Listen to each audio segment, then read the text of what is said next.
Deputy Minority Leader Franz Castro. Thank you. Madam Chair. Thank you, Madam Chair. Am I Madam Chair. Yes. recognized? Yes. Yes. Yes, Madam Vice Yes. President. I would like to forgo the opportunity to defend the budget in a question and answer format.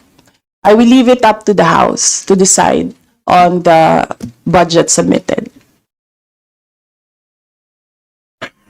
Madam Vice President, we have 17 members listed for interpellation, and as you know, you've been here many times for our budget briefing, that this is an important part of the budget briefing.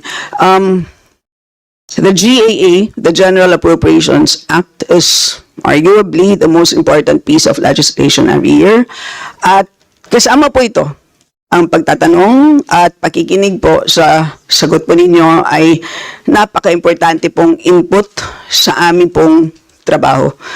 So, yun po, kami po ay, we will proceed to ask questions. Madam Chair, my answer for every question will be I will forgo the opportunity to defend the budget of the Office of the Vice President through a question and answer. And I will leave it to the House to decide on the budget submitted. So, magsasayang tayo ng oras dito, paulit-ulit yung sagot. That is acceptable to us. Unless I hear any objection, that is acceptable to us. Okay. Because it is, I believe, karapatan din po ng bawat Pilipino na marinig po nila ang katanungan po ng 17 po na nakalista sa ngayon. Palagay ko, kung meron pong dadating dito, baka dumagdag po. Pero marami pong issues na hinaharap po tayo ngayon. Kayo po mismo, nakikinig po kami sa inyong speech po kanina, kahit na hindi po siya related po sa ating budget. Marami pong na-spark na mga tanong, kaya palagay ko, kaya nga sinabi ko kanina, ilimit natin ang mga tanong tungkol sa budget. So, yun po. So, kung kayo po ay binigyan po namin ng pagkakataon na i-share po ang insights, kami rin po ay magsasabi din po ng aming mga katanungan. So, with that, the Deputy Minority Leader, Madam Franz Chair. Castro, may now proceed. With all due respect, I will not Madam Chair. repeat my question every time, my answer every time there is a question. And may I seek permission that every time there is a question, that is my answer. Madam Chair, I will call you and you can do as you please, Madam Chair. But I will recognize you. Okay. And then, Madam Chair, may I be given the opportunity to explain why I will not and I will forgo the opportunity to defend the budget in a question and answer in the committee and leave it to the House of Representatives to decide on the budget submitted. Madam Chair, Madam point of Chair. order. Kasi po, tapos na ang presentation time kanina. So that was the opportunity for the resource person para magsalita. So now we have formally entered the interpellation period. So mas mainam po na pakinggan na ng Vice Presidente ang tanong na ating mga House members.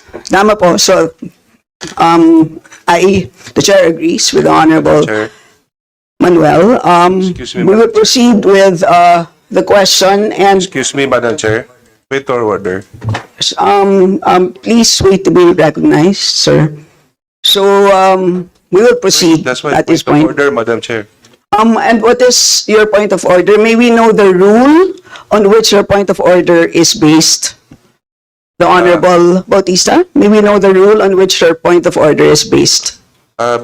Because the Vice President already manifested that Kindly, sir, present the rule so we can rule accordingly. What is the rule on which your point of order? What is the point of order first and the rule on which this is what's the based? point of order also of Congressman Raul? If you will question Yes. me or my point of order, you have to also to question the point of order of Congressman Raul. So we will make the Honorable Manuel repeat his point of order and the rule, because this is clear based on the rules that we approved during our first hearing relating to the budget. So please repeat that. Madam Chair, ang point of order natin ay bata yun sa paano ang rules of procedure natin sa Committee on Appropriations na after mag-present ng ating mga resource persons, they are given time, kung may slide sila, may video sila, may speech sila, nasa kanila po yon. And after that, ay magpo-proceed sa questions ng ating mga mambabatas. So yun po yung established rules natin sa Committee on Appropriations na supposedly ay alam din ng lahat ng mga members natin. So kung iniiba natin yung format, yan ay pagbabali dun sa established rules ng committee, Madam Chair. Yes, and Madam Chair, so excuse me, Madam Vice Yes, President, ma'am. there's a point of order that was raised, so we have to first rule on that. So there's a procedure that we have to follow. yes, Madam, may I just say that this is not part of the presentation? This is an explanation of my answer. no, but there is a Diba? point of order which we will have to first decide upon. Pasensya na po. So, are you objecting to the ruling of the chair, the Honorable Bautista? So we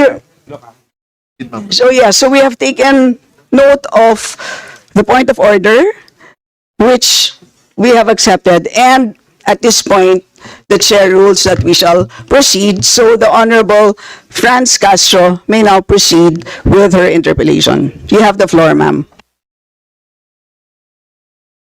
So, Madam Chair, siguro first observation, no, yung on the budget for the 2024, yung Vice President na nagsabi, Madam Chair, na slow and low utilization. So, nakita naman natin doon sa presentation.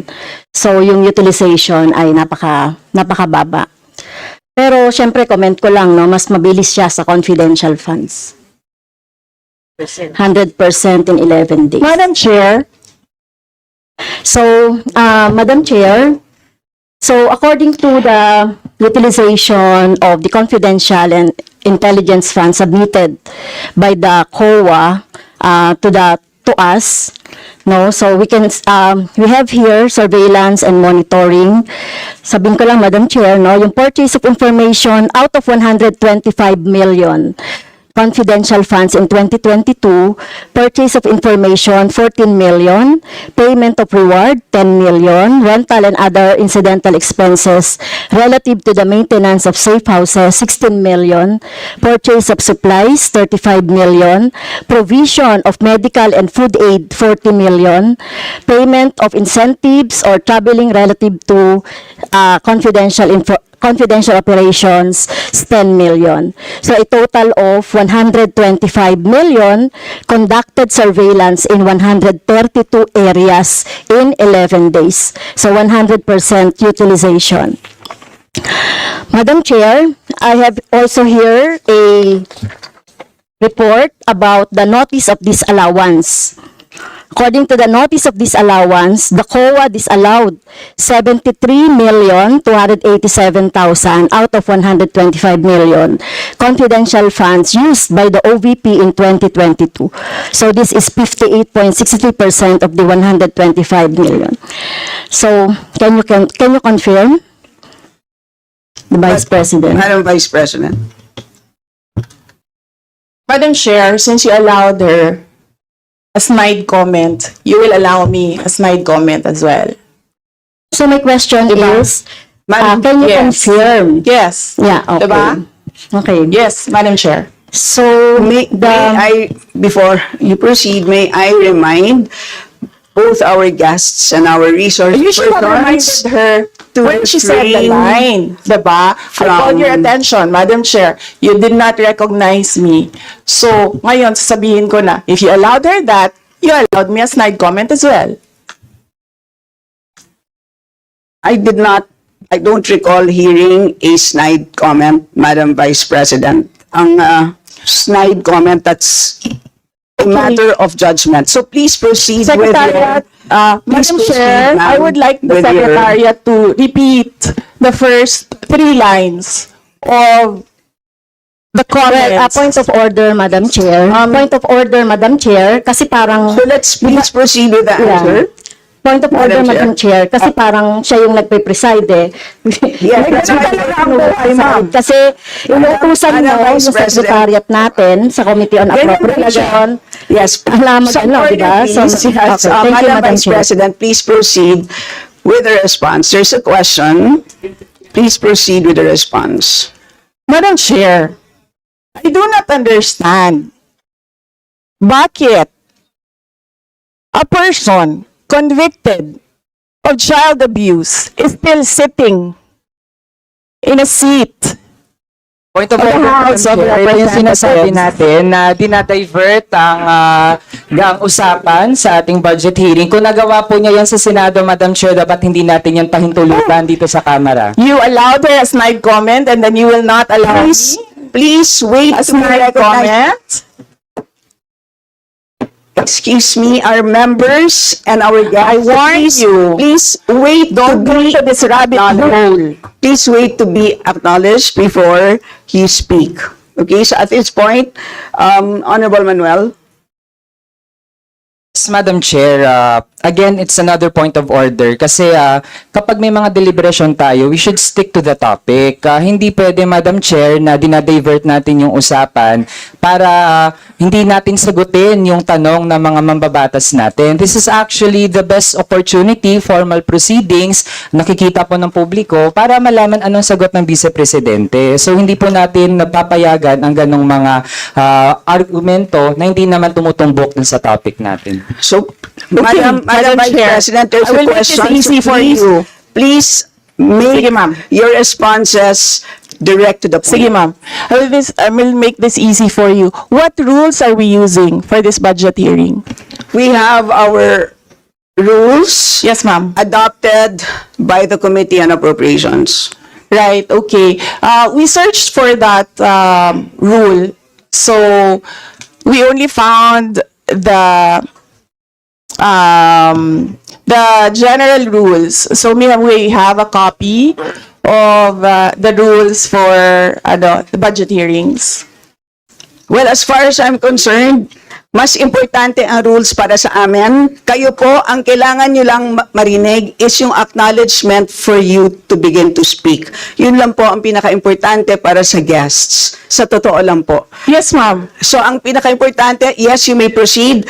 At saka po yung adjournment, yun lang po. Yung termination po, yun ang pinaka-importante lang po.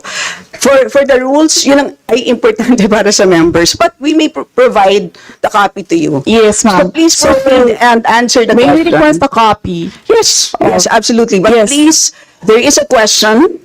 And do you want us to repeat the question?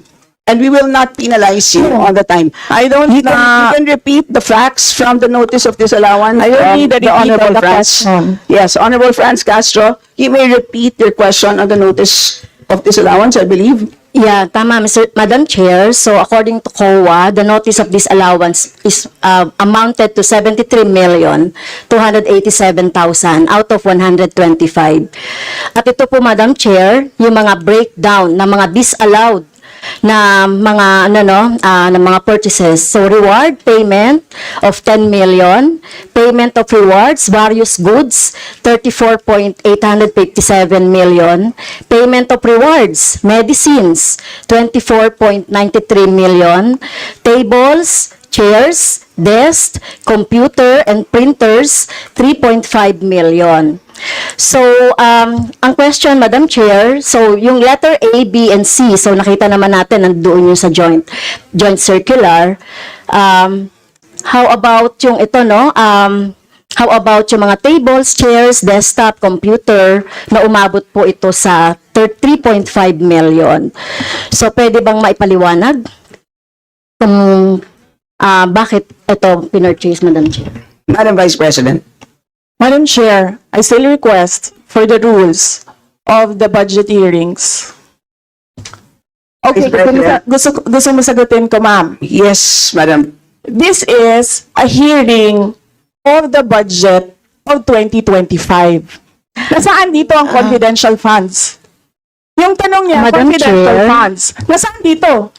Honorable Madam friends, you may Ito yung continuing, ano ko pa to, no? Continuing questions pa natin noong 2024, during the last budgets. Hindi na ipaliwanag itong 125 million na alam naman natin na wala ito sa budget ng 2022. So, ito, Madam Chair, sa rule naman natin, lahat dito tinatanong no? So, according to the budget, whether it is in the past, kasi nakikita natin yung utilization noong mga budget, kahit na yung past years, ay pwede nating busisiin dito, Madam Chair. Tama ba ako, Madam Chair?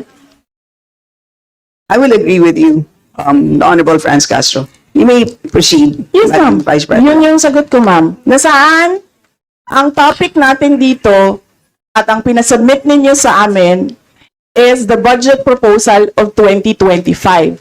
Where in the budget proposal of 2025 is the item confidential funds. Sa in aid of legislation nga ninyo, nakalagay nga doon sa rules ninyo, diba? The discussion should be germane to the topic. The topic is the 2025 budget proposal. Now tell me, Madam Vice Where's President, the Honorable Franz confidential Castro has already provided a sufficient explanation for why she asked the question. So please proceed with your answer. Madam Chair, It's a very why are we simple discussing question. the budget of 2023 and 2024?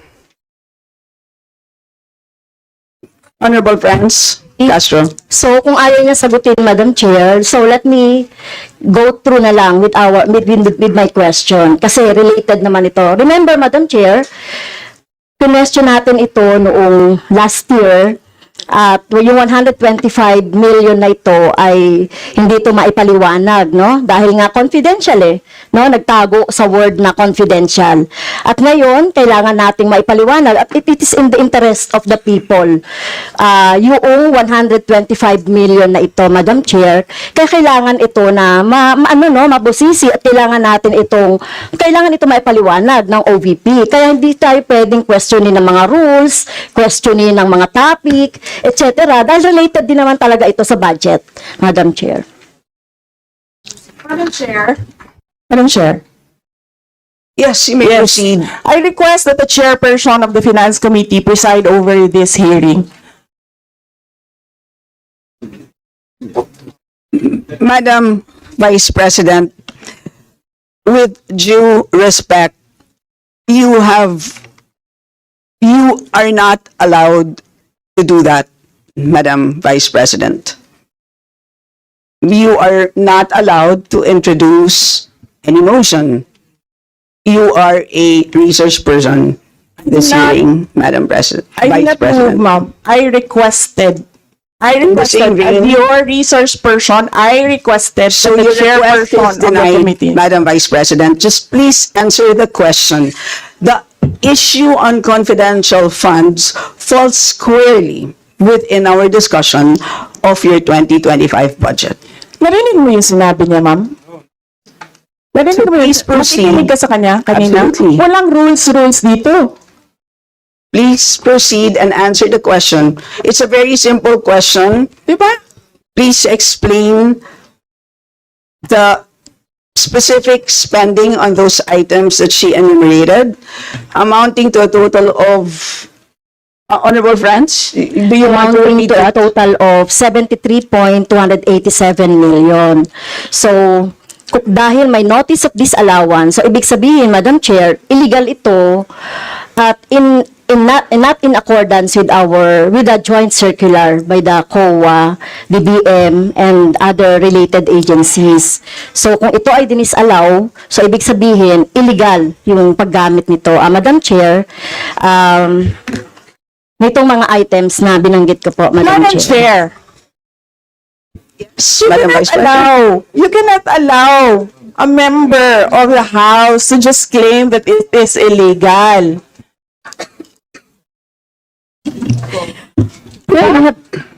That is a Madam notice Chair. of disallowance. That is a procedure inside the Commission on Audit. Hindi sa upuan niya. Honorable friends. Okay, thank you, Madam Chair. So, thank you for the explanation, Vice President. Okay, next. According to accomplishment report of OVP, it spent 10 million for payment of reward. So, Madam Chair, in 11 days, ilang tao kaya at magkano kada tao ang reward? In fact, COA disallowed the whole amount spent by OVP for payment of reward. Hindi ba, Madam Chair, questionable ito? Madam Chair, the invitation letter that we received from the House of Representatives. Dear Vice President Duterte, the House Committee on Appropriations will hold briefings, hearings on the budget proposals of various departments, agencies, and corporations relative to the fiscal year 2025 National Expenditure Program as the basis of the fiscal year 2025 General Appropriations Bill. Nasaan? Sa presentation ko kanina, ang haba. Ang confidential funds. Honorable friends, Castro. Thank you, Madam Chair. So yun po, no, yung sinasabi natin kanina, yung payment ng reward, the resource person can answer this. Questionable, tingin ko ay questionable ito. Okay? So, next, according to the accomplishment report, isa sa pinaggamitan ng OVP ng confidential funds ay yung provision of medical and food aid. This is not allowed under the Joint Circular number 2015-01 dahil kailan pa naging confidential fund ang pagbibigay ng ayuda. Or kung ito naman ay ginamit sa mga ginamit na tao or informant in 11 days. So, paano kaya ginamit itong 40 million na ito, no, para sa medical and food aid in 11 days, Madam Chair? So yun yung tanong ko. Kung dito ginamit doon sa mga aids, medical aid or food aid, pero paano kaya, Madam Chair, ginamit itong 40 million na ito as a medical and food aid ng ilang tao in 11 days? So, yun po yung tanong natin, Madam Chair. Madam Vice President. Madam Chair, the subject of this hearing is the OVP 2025 budget proposal. We do not have an item of confidential funds in the OVP budget proposal. Honorable friends. So, may I continue, Madam Chair? Isa sa bumubukol na confidential fund ng OVP noong 2022 ay nasabi ko na, Madam Chair, yung medical and food aid at saka yung mga purchase of supplies. According to the accomplishment report, the OVP spent 40 million now for medical and food aid in 11 days. So, ang ibig sabihin nito, Madam Chair, konting math, pumapatak na 3.64 million kada araw ang gastos, no, para sa food and medical aid. So, hindi natin maintindihan, Madam Chair, paano ito ginastos in 11 days, no? It's 3.64 million kada araw dito sa item na ito. Madam Vice Do you want to President. comment? Madam Vice President. I did not call you, ma'am. It was Representative Arroyo who called you. The chair would like to remind both the resource persons and the members to please wait to be acknowledged before you speak. Yes, ma'am. So, Tinawag you mo mean, ako. yes, For what, ma'am? to respond. So, any comment, Madam Chair, dun sa sinabi natin based dun sa accomplishment report? So, kung gagamitan natin ng konting math, 3.64 million kada araw ang gastos para sa medical and food for 11 days. For how many people ba ito? Madam Chair, the topic and the invitation of the House of Representatives to the Office of the Vice President for this hearing is the 2025 budget proposal. There is no confidential funds in the 2025 budget proposal. for the information of the body, the letter that we sent, our Madam Vice President, reads as follows. In the second paragraph, we noted the following topics to be discussed. Item number 3 is comparative budget allocation and utilization rate from fiscal year 2019 to 2023. That's item number 3. So I can provide you copies of the letter. So clearly, confidential funds spent in 2022 falls squarely within that. So yes, Honorable Francie, may proceed. Yes, Madam Chair. So, mukhang hindi na tayo sasagutin ng hindi na ako sasagutin ng ating Vice President. So, sa bawat sagot kasi na ganyan ng ating Vice President, for the record, since ayaw magpaliwanag ang BP, so ibig sabihin nito, yung paggastos ng 125 million ay na pera ng taong bayan ay hindi maipaliwanag. So, yun lang, Madam Chair. Kaya hinihiling natin sa Vice President o OVP na kailangan na maipaliwanag itong mga sinasabing item dito. Anyway, Madam Chair, sa kanila naman ang galing, no, yung utilization at confidential and intelligence fund. And of course, ito lang naman ang hawak ko din dito, yung notice of disallowance. Kaya gusto talaga nating maintindihan, Madam Chair, kung ang notice of disallowance ay, so syempre, papaliwanag pa nila yan, kung paano, 'di ba? So kailangan malaman din ng taong bayan na sila yung nagbibigay ng pondo para sa operations ng OVP at lahat ng mga agency. At kailangan yung maipaliwanag. So hindi pwede yung ganyan na yung tactics na ganyan na parang parang sorry for the pusit, na kapag nasusukol na ang pusit ay nagaano ng maitim na tinta. So, ayaw natin ng ganun, Madam Chair, kasi yung atin namang pinag-uusapan dito ay budget. No? So, wag naman mag-ugaling pusit ang Office of the Vice President. Madam Chair, may I point of information only, Madam Chair? May I? Madam Chair, No, sorry, wait. Before you, I'd like to, before we proceed to the next person on the list, I believe that our former President, Gloria Macapagal-Arroyo, would like to interject.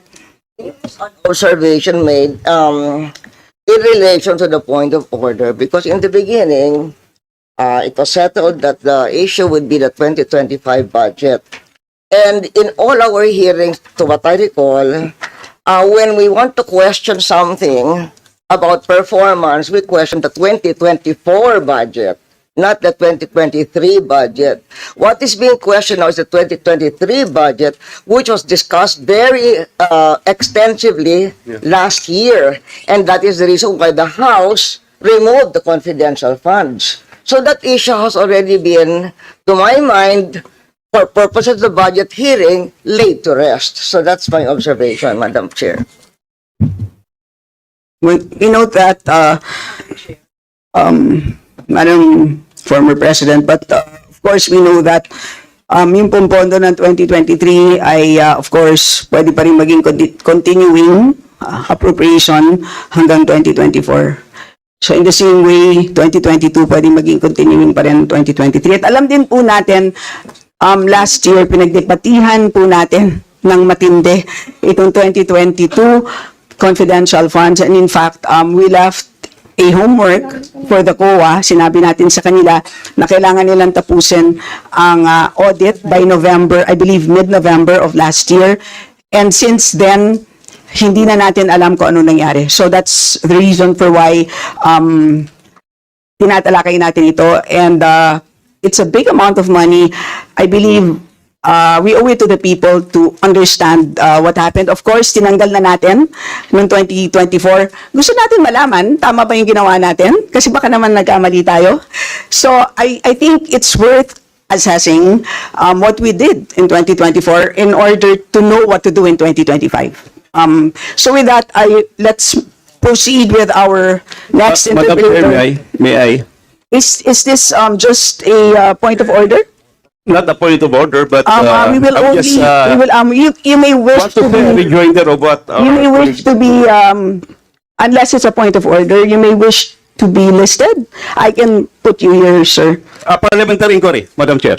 Yes, you may Parliamentary inquiry. proceed. May I ask if the resource person is required to answer a question that is related to a commission on audit notice of disallowance when she already said she's not going to answer. Also, the notice of disallowance is addressed to the office of the Vice President. And just to make it clear, a notice of disallowance is not a judgment.